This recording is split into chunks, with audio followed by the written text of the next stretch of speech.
3 minutes to go to the opening bell. The Dow's down 60, but look at that NASDAQ go up 160 points. Eddie Ghabour with me now. I want to focus on gold for a moment. Another record today, $3,600 an ounce. How much gold should be in your portfolio? 5%, 10, 20%? How much? Stuart, we have a pretty heavy position in gold right now for clients. We've had it all year.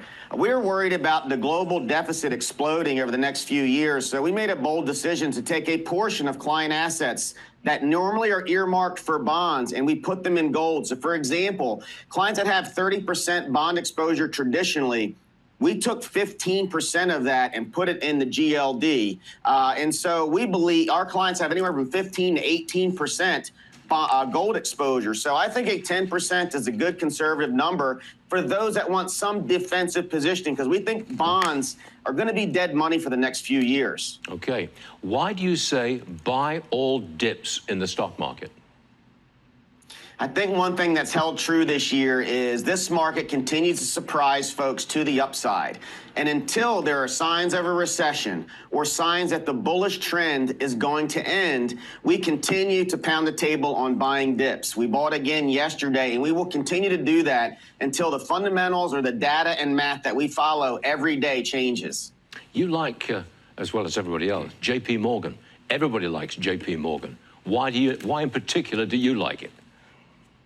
So with the Fed cutting rates in a non-recessionary environment, that is really unprecedented. And this is why we think this market is going to continue to broaden out, so you don't just have to own tech.